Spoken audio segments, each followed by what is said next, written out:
My mom had a mental illness. She was depressed a lot. She didn't hold a job for long periods of time. She would usually get into an argument with the manager. And her and my dad split up quite a bit. It seemed like every year. We knew we were loved, just my mom couldn't control her emotions. This is American Compassion, the Safety Net podcast, a series devoted to telling the story of the safety net, governmental and not, in America. I'm Rebecca McEnroy. I'm Michael Zapruder. This podcast tells the story behind the story of the American safety net.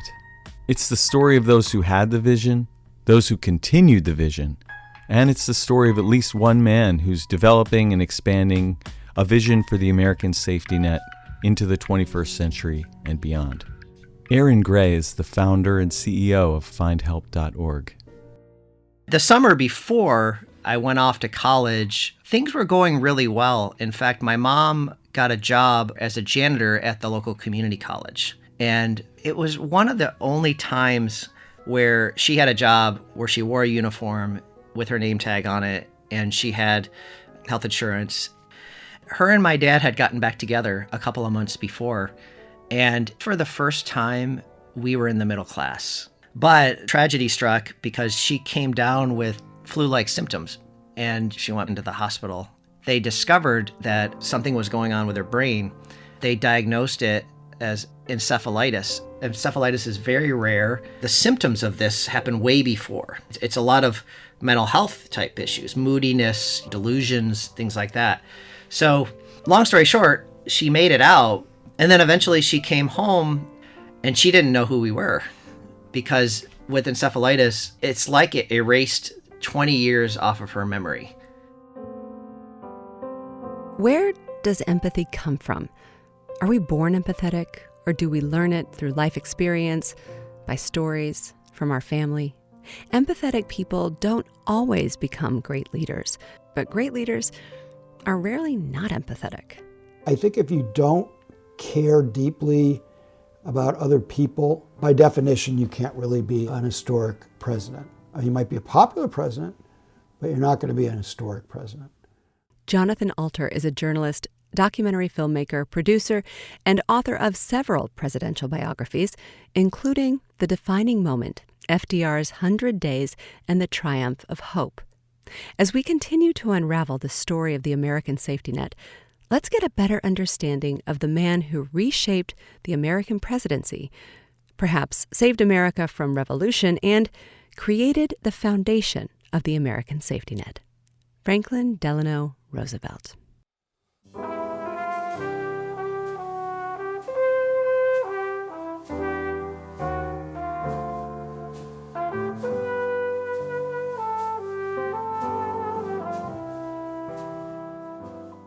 I wanted to know where he got that confidence and that empathy from. He really wasn't like that before polio. He was stricken with polio in 1921 when he was 39 years old. So he'd had a pretty long career before that as a New York State Senator and then Assistant Secretary of the Navy during World War I, which was an important position.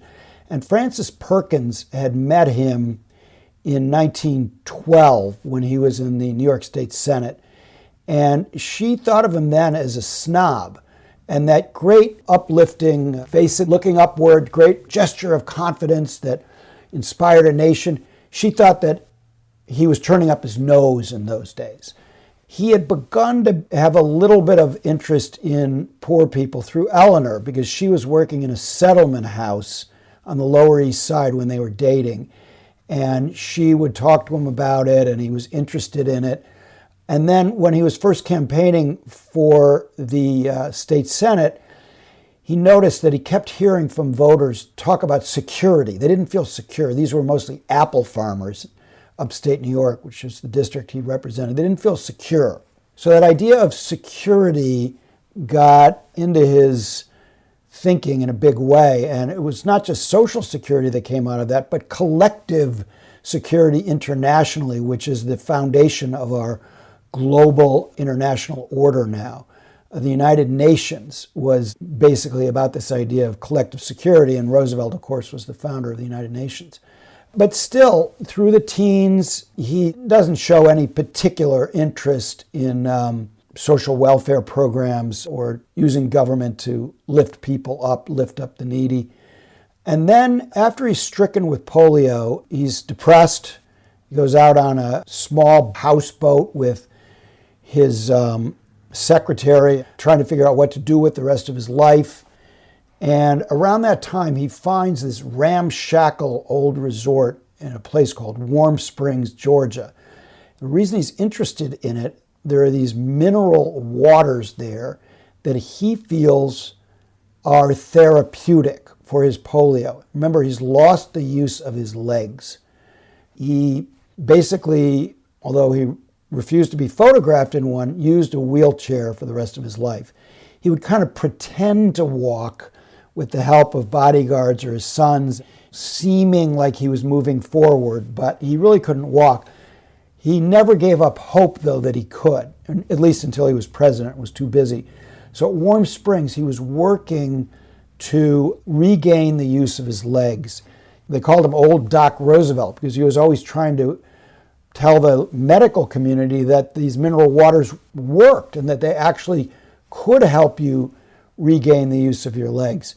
So he buys this place and he invites other, what were called polios, people who had polio, who had been shunned by society. They had been put into institutions and their families were ashamed of them. Our attitude toward the disabled was very, very different in those days. And he brought them down, and this guy who had been in government and whose fifth cousin had been president, and he had a kind of a celebrated name. He himself had been the Democratic nominee for vice president in 1920. So he's a little bit of a celebrity, and he brings these people down. They're almost all from a lower social station, and we had a very class-oriented society in those days. And he's so charming with them, and they all love him, and they celebrate holidays down there, and he's realizing that some of them are much worse off than he is, and he develops empathy, deep, real, genuine empathy for other people. It was his most important preparation for being a great and empathetic leader. But fate could have gone in a very different direction for FDR and for this country.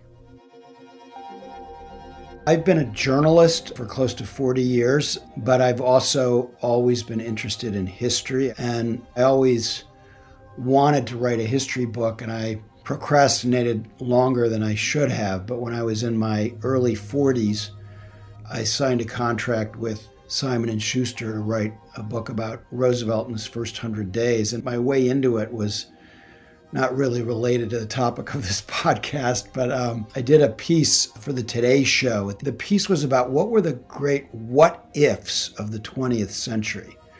Little twists of fate that changed everything. What if a guy named Giuseppe Zangara, who got off 5 shots from 25 feet away at Franklin Delano Roosevelt in February of 1933, what if he had not been jostled by an older woman and missed Roosevelt? By all odds, he should have hit him. He ended up killing the mayor of Chicago, who was standing talking to Roosevelt in Miami, where this took place. But Roosevelt's life was spared. At that time, he was president-elect, and a few weeks later, he was sworn in as president at the depth of the Great Depression. And democracy was on the line.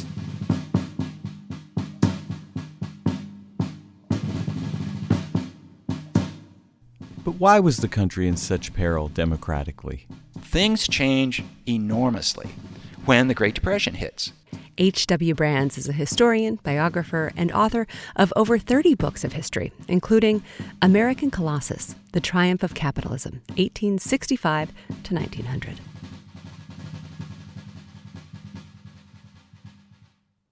The Great Depression at first just looked like another one of those panics, those modest depressions of the 19th century.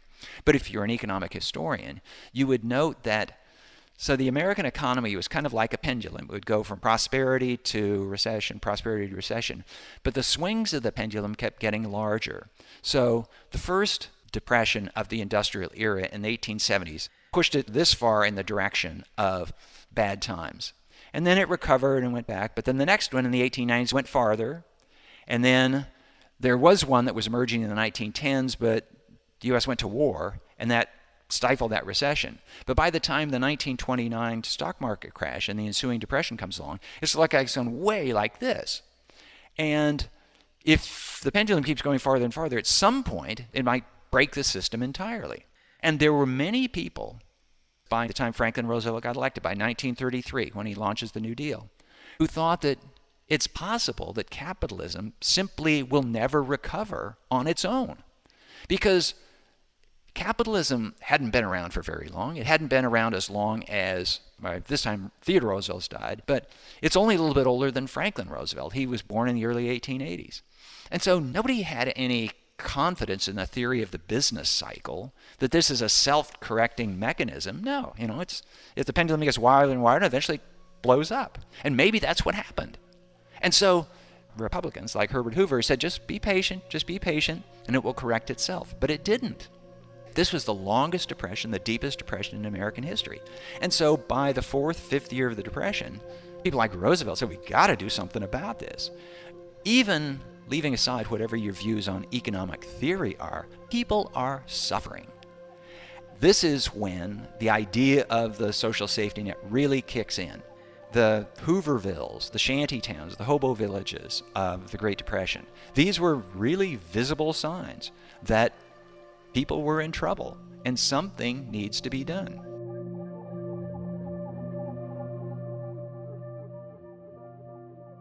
At that time, dictatorship was a compliment. Jonathan Alter. There was a car called the Dictator, Studebaker made, that was pretty popular. The largest newspaper in the country at the time, the New York Daily News, ran an editorial, wanted a dictator. The big columnists were advising Roosevelt, if you have to suspend the Constitution a little bit to get us out of this, do so. FDR definitely used that moment. Dana Cloud is a scholar of rhetoric and of the history of social movements, and the author of Reality Bites, the rhetorical circulation of truth claims in U.S. political culture. Distinct from other countries where, for example, the Germans and other Europeans responded to the economic crisis of the Depression much differently because of their capacity to scapegoat outsiders, the poor, and the whole range of other targets and victims of the Holocaust. But that explanation didn't fly in the United States, that it was an international conspiracy of Jews or outsiders or anyone else that was causing the economic crisis. And people had that experience earlier in the century, in the late 19th century, of struggle, of identifying as workers with other people, and of organizing. They had not yet organized into labor unions, but early labor unions in the 1890s were certainly there. But in terms of mass labor organization, that comes about later. And so FDR was entering a moment not only of economic crisis, but also of struggle and of insurgency and anger. The attitude that Roosevelt took was, I have to deliver if I'm going to save democracy. Again, Jonathan Alter. So he has an opportunity to be a dictator, and he instead moves a different direction in his famous first inaugural address. People know the line, the only thing we have to fear is fear itself. But that was actually kind of a fantasy. If you have 1/3 unemployment, 1/3 of the country unemployed, a lot of people living in the parks. Roosevelt called them Hoovervilles to help himself get elected, but there were a tremendous number of homeless people. If you're worried about a roof over your head, putting food on the table, that's not fearing fear itself. That's fearing something very real. But he was trying to lift people up out of the fetal position, and it was a kind of a willing suspension of disbelief that he was trying to create. And he was successful in doing so, in really lifting them up. But as part of that conjuring act of restoring their spirits and dealing with a national mental depression that was nearly as serious as the economic depression, the most important lines in that speech were his use of the word action. 5 times he said, we need action. Action and action now. And what he said was that rather than seizing these dictatorial powers that so many people wanted him to do, he would use the strength of his own character and work with Congress to enact a series of ambitious changes. And then he said, and if Congress doesn't act, then he would assume wartime powers. And then the day after that, he was still kind of tempted to do that. He was worried about the banks having more of these terrible bank runs, rioting depositors, trying to get their money out. So he said to the American Legion over the radio, he had a prepared address where he was to say to them, you are at my command. These are retired military for the duration of the crisis, which would have been like Mussolini having his own private army. And at the last minute, he decided not to use that part of the speech. He wasn't going to go extra constitutional. He wasn't going to stretch his powers in ways that were contrary to our system. So he just used the power of his character and personality and leadership. So in that first fireside chat, as it was called, he said, my friends. He saw the American people as his friends. My friends, I want to talk for a few minutes with the people of the United States about banking. To talk with the comparatively few who understand the mechanics of banking, but more particularly with the overwhelming majority of you who use banks for the making of deposits and the drawing of checks.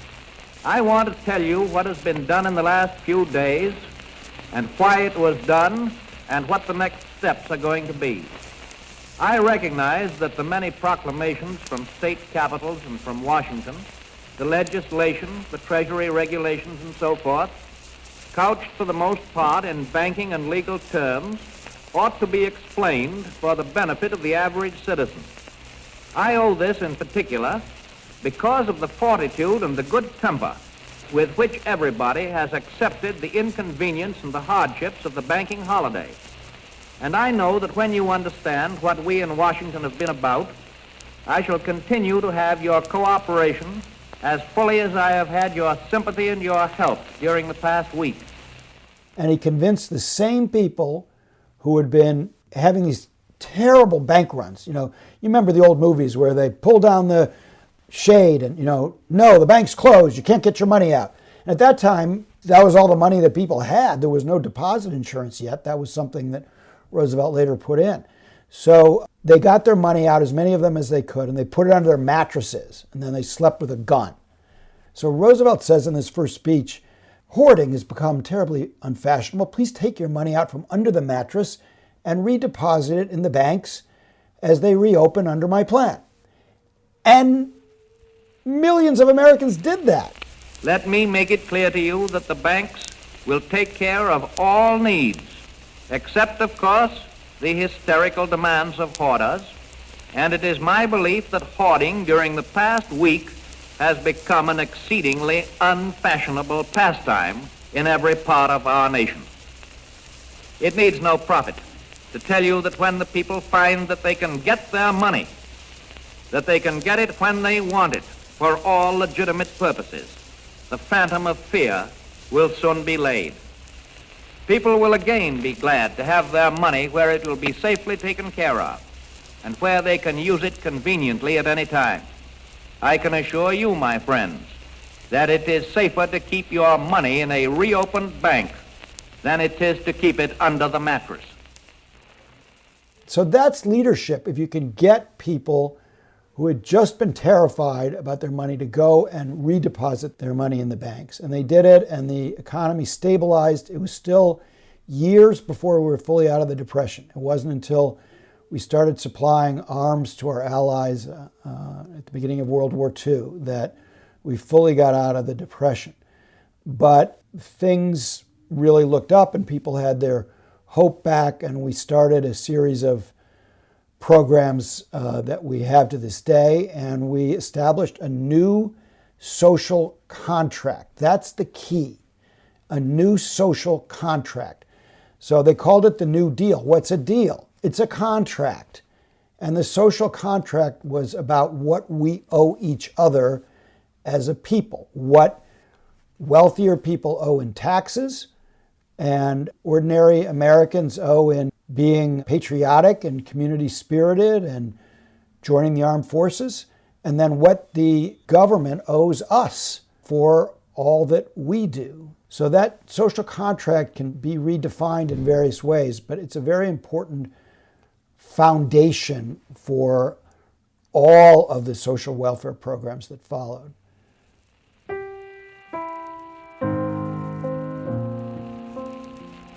After all, there is an element in the readjustment of our financial system more important than currency, more important than gold, and that is the confidence of the people themselves. Confidence and courage are the essentials of success in carrying out our plan. You people must have faith. You must not be stampeded by rumors or guesses. Let us unite in banishing fear.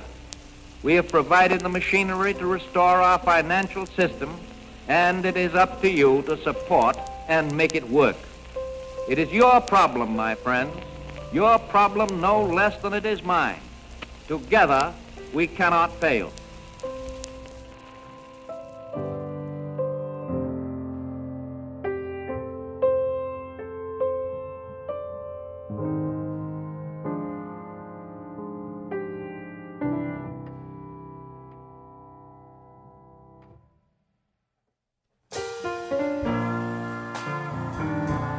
You're listening to American Compassion, a podcast that explores the past, present, and future of the American safety net. I'm Rebecca McEnroy. And I'm Michael Zapruder. When we return, Some people wanted him to do national health insurance right then. Go for the whole thing. Stay with us.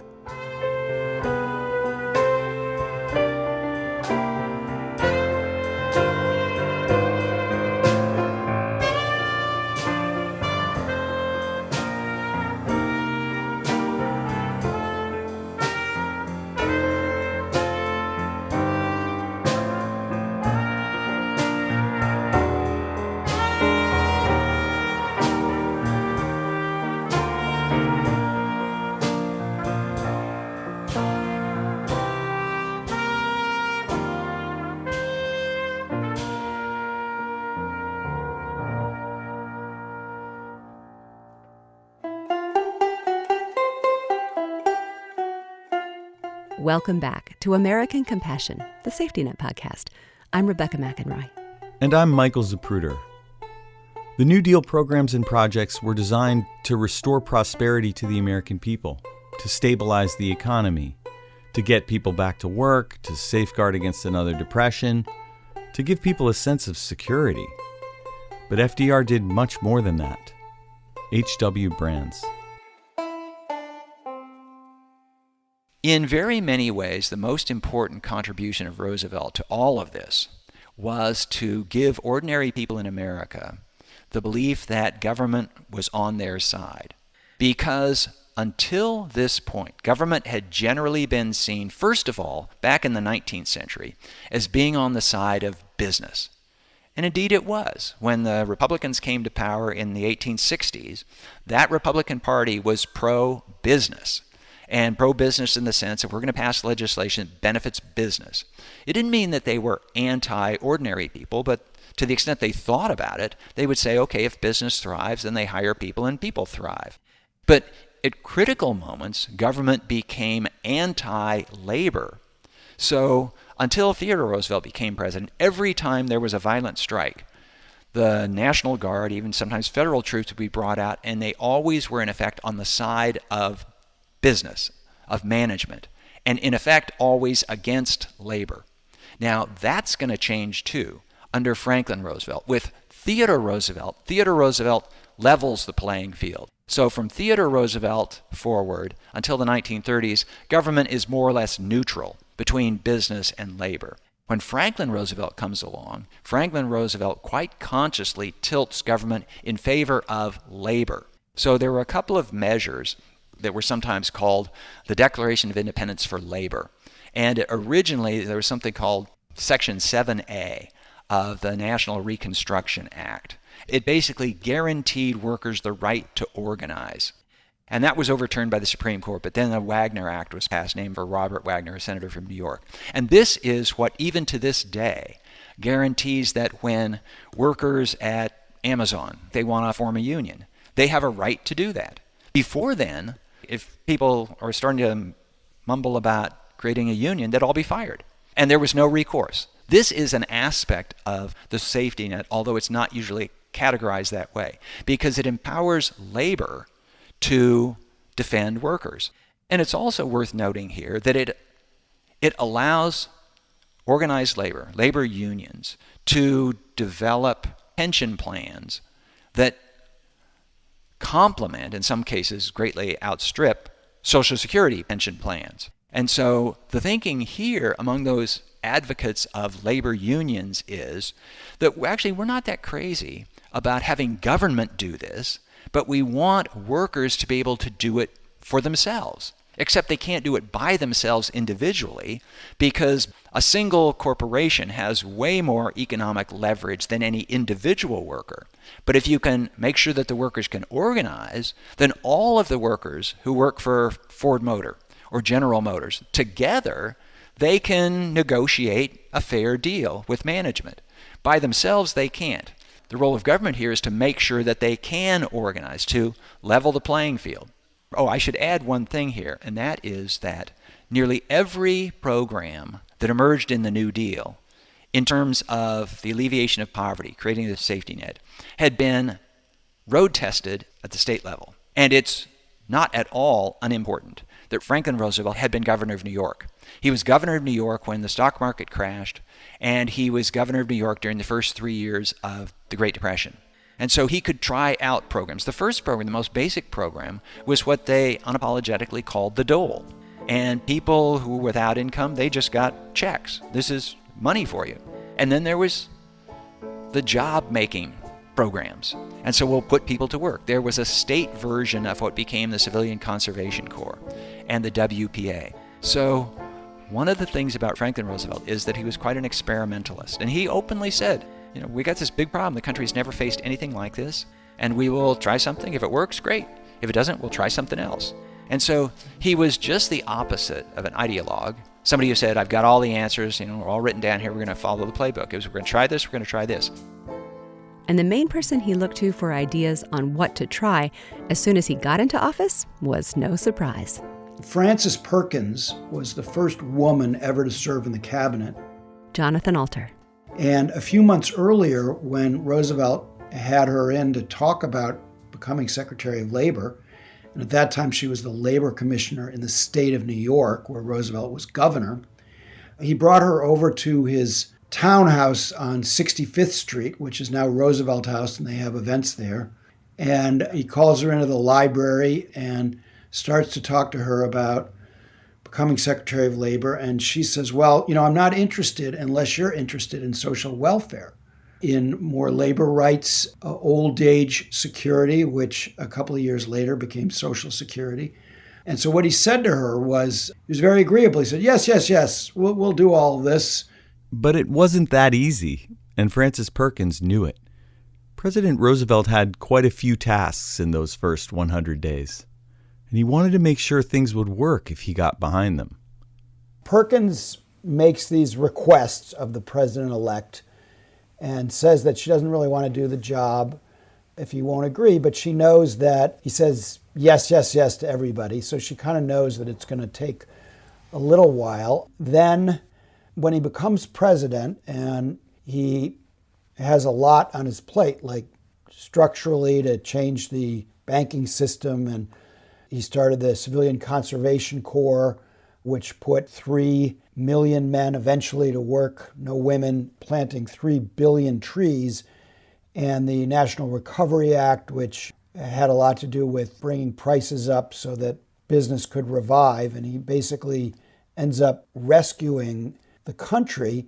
He's decided he's going to put off some of these social welfare ideas that he had been experimenting with in New York State and that Frances Perkins really wanted him to do. So he says to her, you need to build support in the public for this before I'm going to introduce legislation. And Roosevelt had a way of doing that. He said to a labor leader who wanted something, make me, like build a movement for this. So Perkins and some women lawyers who were very interested in this, some people in Wisconsin, who the state that had pioneered certain welfare reform ideas in the early part of the 20th century, they decided that they would, move ahead with this. So the fight for Social Security was underway. But even though Frances Perkins and others wanted it to include universal health care coverage, it didn't take. Some people wanted him to do national health insurance right then, go for the whole thing. But in a stroke of misfortune, Roosevelt's son, James, was at that time married to a woman named Betsy Cushing, who later became Betsy Whitney, a prominent New Yorker. And Betsy Cushing's father was the most famous surgeon of the time. Harvey Cushing originated many surgical techniques. Very, very well respected. And early in his presidency, Roosevelt invited Harvey Cushing, the father of his daughter-in-law, to the White House. And Harvey Cushing told him, you can't possibly regulate doctors like this. You'll destroy the medical profession. And so Roosevelt, for that and some other reasons, he was getting pressure from Southerners because Southerners didn't want blacks in their hospitals, and it would have been administered through the hospitals. He rejected the idea of including national health insurance in Social Security.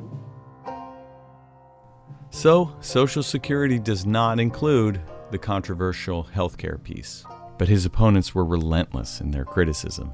The Republicans were entirely against it, and their candidate for president in 1936, former governor of Kansas named Alf Landon, who was actually a very moderate Republican by today's standards, but he had everybody, business, which was entirely behind the Republican Party, put into the pay envelopes in that election warning, if you vote next week for Franklin Roosevelt, the last pay envelope before the November 1936 election, if you vote for Franklin Roosevelt, a chunk of your paycheck is going to be taken out.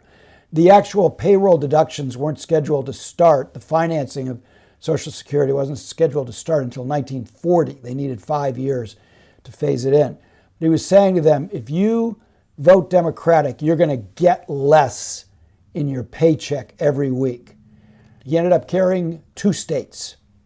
Roosevelt won in a landslide because by that time, the American public had decided that they trusted Roosevelt to look out for them, and that even though they hadn't benefited yet, or their parents, their elderly parents, or widows and orphans were also included in the original legislation, hadn't benefited yet from Social Security, they liked the idea.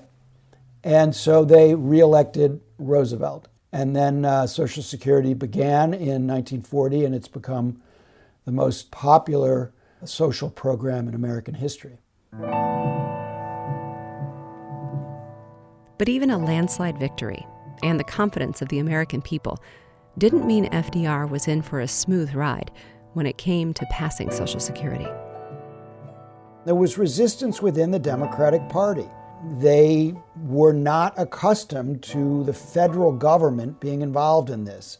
Even many Democrats said, well, this is a local responsibility, and we're not sure whether we want to do this. But eventually, Roosevelt decided that in addition to these jobs programs that he was introducing, he would introduce Social Security, the Social Security Act of 1935. And this established the Social Security system. And Roosevelt was insistent that it be funded by the payroll tax and that it be available to everybody so that it wouldn't be a welfare program that could be easily taken away. And if it was set up through a payroll tax, as he said, it would be harder for some damn politician to get rid of it. And that turned out to be the case. There were various Republican presidents who did want to privatize it over the years, and they were unsuccessful. And he also felt that it was important that people feel like they were paying into the system and getting something back, even though that's actually a fiction. It's a myth. Current workers put in money from their paychecks, and that supports current retirees. But they created this kind of fiction in 1935 that it was your money that you were just setting aside, putting into a trust fund. And that's the way they sold it politically. But it was very unclear whether they would be successful in selling it politically, because contrary to what people think, Roosevelt had trouble in Congress too. He didn't get all of his ideas rubber stamped, even though he had overwhelming Democratic majorities. And the Southern committee chairman said, well, we can't have this Social Security system apply to jobs that black people have, like domestic workers or farmhands. So to get this past us, you're going to have to exclude all those occupations from the original Social Security Act. So there's kind of racism that is laced through a lot of these public policy issues in the middle part of the century. So Roosevelt had a tough decision to make. Did he want the perfect to be the enemy of the good? And he had to take much less than he wanted in the original Social Security Act. But he thought, if we can get this established, then we can build on it later. And sure enough, on many, many occasions since 1935, Congress has gone back and expanded and changed and strengthened and improved Social Security.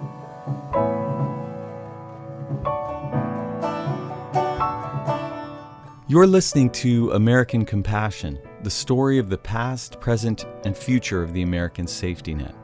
I'm Michael Zapruder. And I'm Rebecca McEnroy. Social Security was part of the New Deal, the new contract, as Jonathan Alter described it earlier, a series of programs that at their core gave people a sense that they weren't on their own.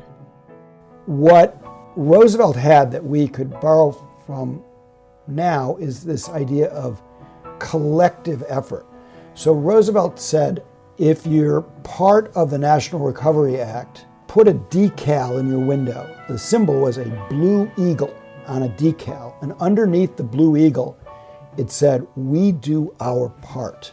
What were at that time were the largest demonstrations in American history took place in New York in support of the National Recovery Administration, in support of people saying, we do our part. That is, we're all in it together. Dr. Gray Brecken. So they brought that ethos of helping the less fortunate, and in the process, helping society itself. Because if you can tackle poverty, which causes so many other pathologies, you have a healthier society and a more stable one. And certainly that's what Franklin Roosevelt and Eleanor Roosevelt and all the rest of them wanted. They wanted a stable, healthy American society.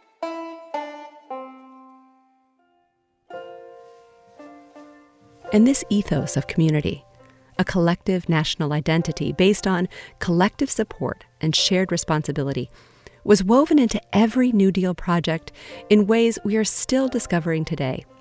And exploring this element of the New Deal is Dr. Brecken's main focus. I'm Dr. Gray Brecken, and I'm in the Department of Geography at UC Berkeley. I'm a permanent visiting scholar at the present. The Geography Department hosts the Living New Deal, my project in the department. And what it is a team project. We have people all across the country to identify, map, and interpret the public works legacy left to us by the various New Deal agencies about 80 years ago. And I liken it to a great archaeological dig.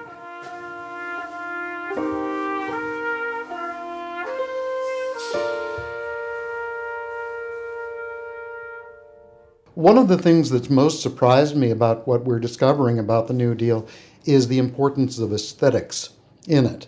And this was very important at the time. It's why so many of the buildings that were built are themselves beautiful and why they are richly embellished with public art.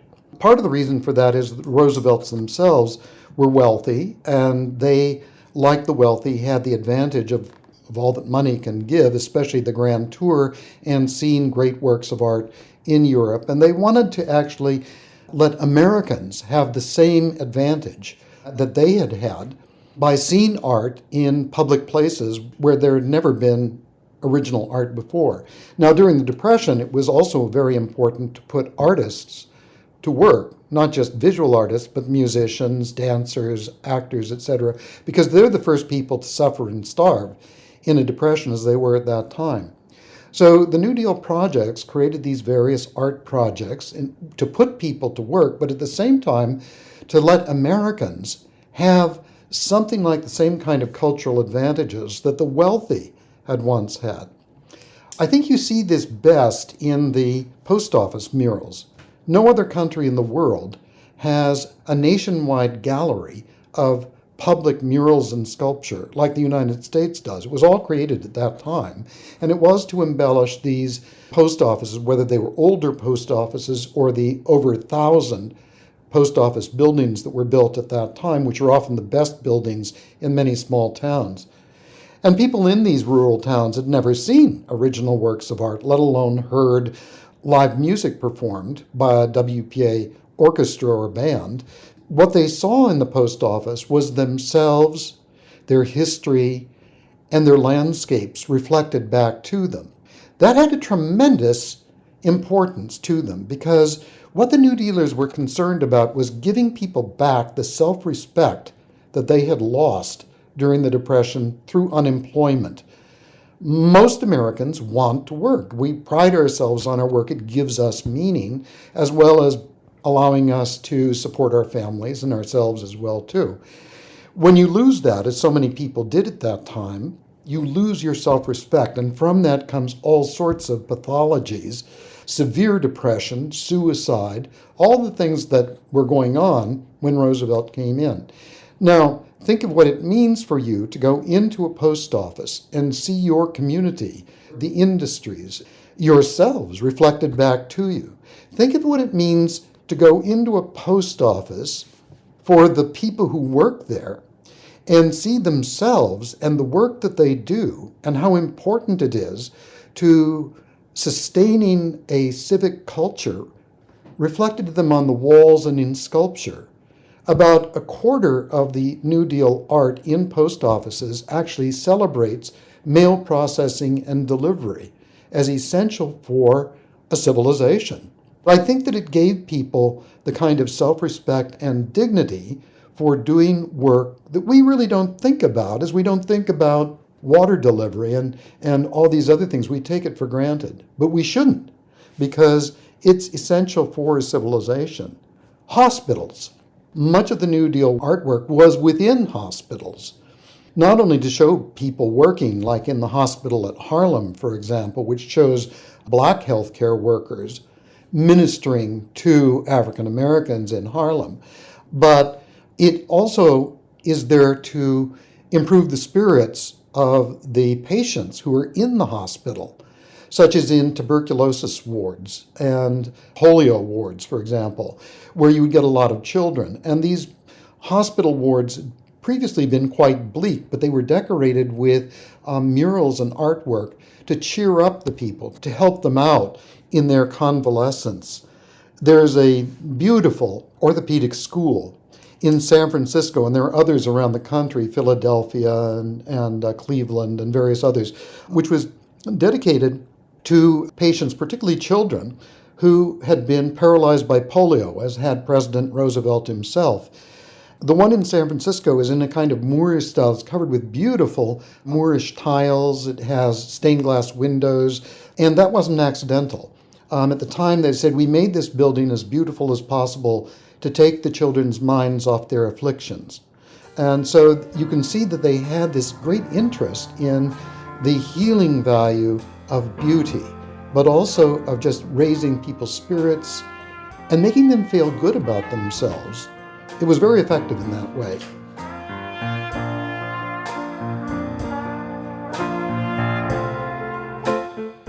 music was very important too. There was a federal music project alongside the Federal Arts Project and the Federal Theater Project. That was all in the Works Progress Administration, the WPA.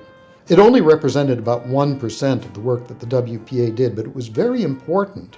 The Federal Music Project was to save musicians. Now, many people at the time who hated the New Deal said that they should just be out digging trenches and laying sewers like the other WPA workers.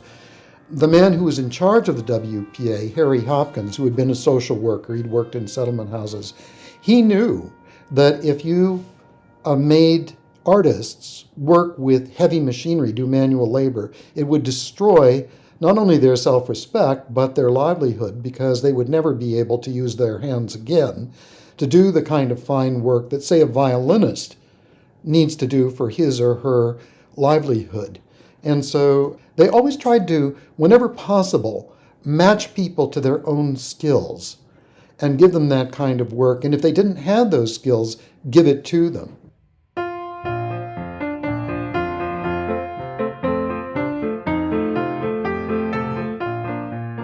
The Federal Theater Project was a very interesting initiative within the Works Progress Administration, headed by a remarkable woman named Flanny Halligan, who had gone to Grinnell College in Iowa. The Federal Theater Project not only gave actors and playwrights and musicians jobs, but it gave millions of Americans the chance to see theater for the first time.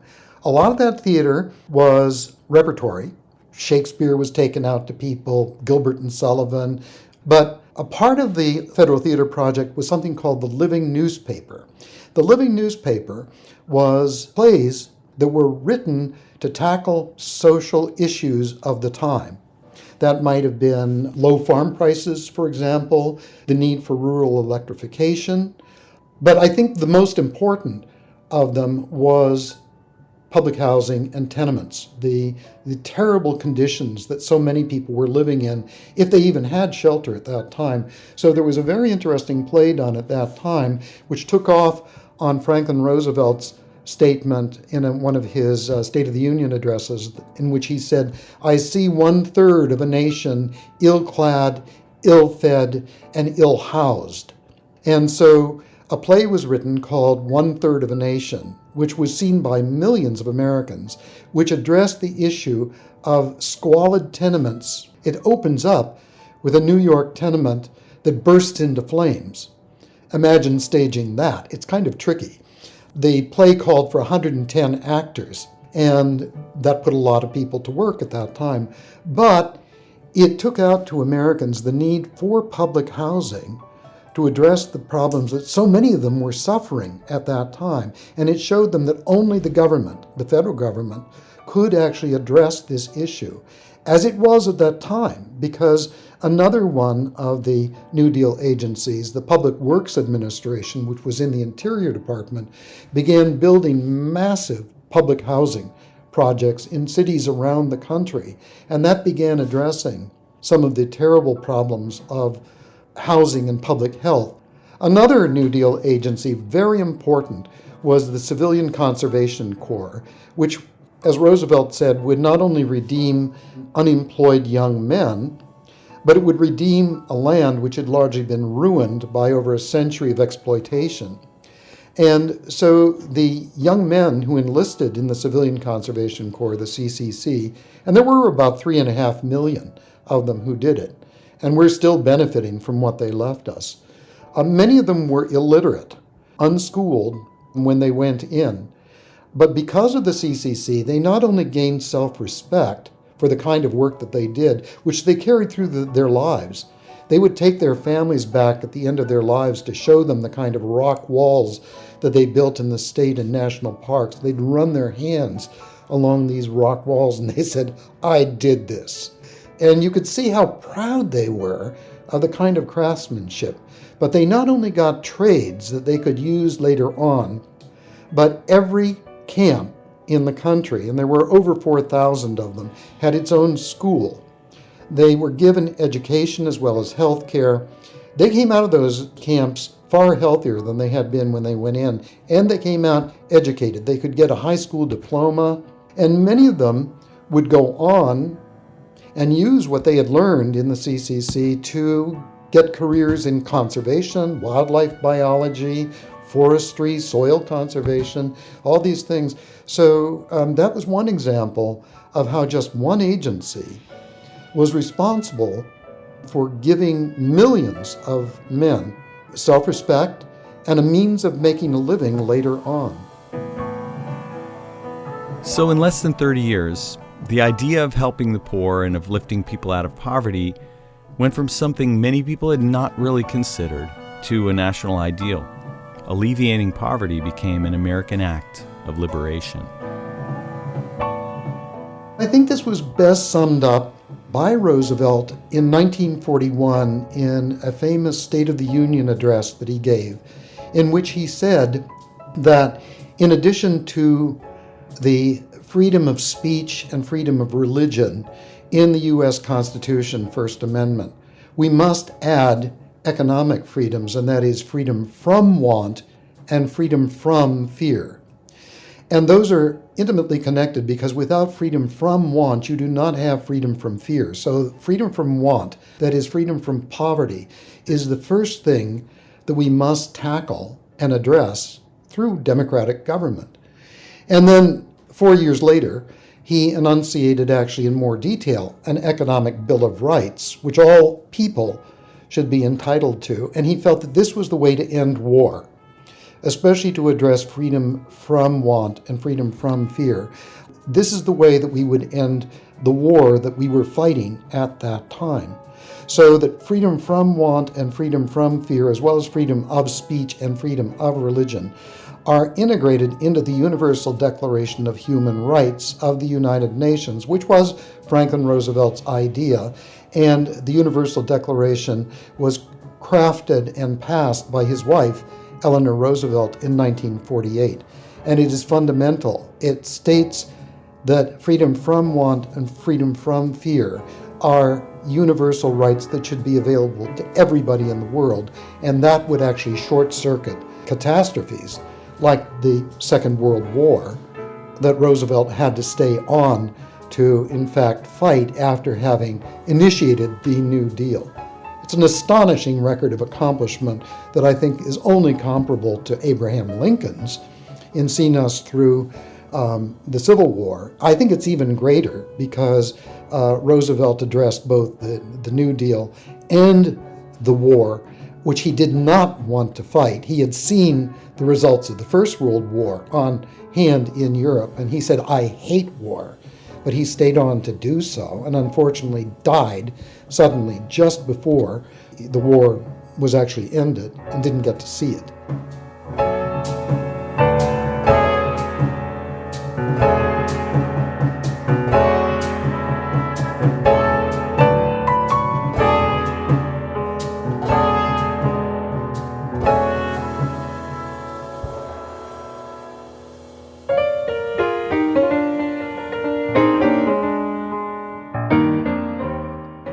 Coming up in the next episode of American Compassion.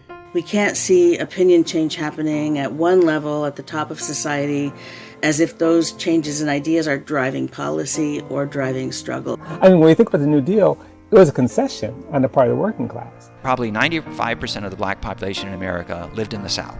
That's crucial. American Compassion is produced in Austin, Texas, with support from Findhelp.org. Michael Zapruder composed and arranged the music for this show, and it was recorded live in Austin, Texas, with Brandon Temple on drums, Sam Littman on piano, Rick White trumpet, and John Lundbaum banjo, and engineered by Jake Perlman and Renee Chavez. Special thanks to our guests for this episode: Aaron Gray, Jonathan Alter, H.W. Brands, Dana Cloud, and Gray Brecken. And thank you to the Miller Center at the University of Virginia for the use of archived materials. Rebecca McEnroy is our executive producer, and for American Compassion, I'm Michael Zapruder. Thanks for listening.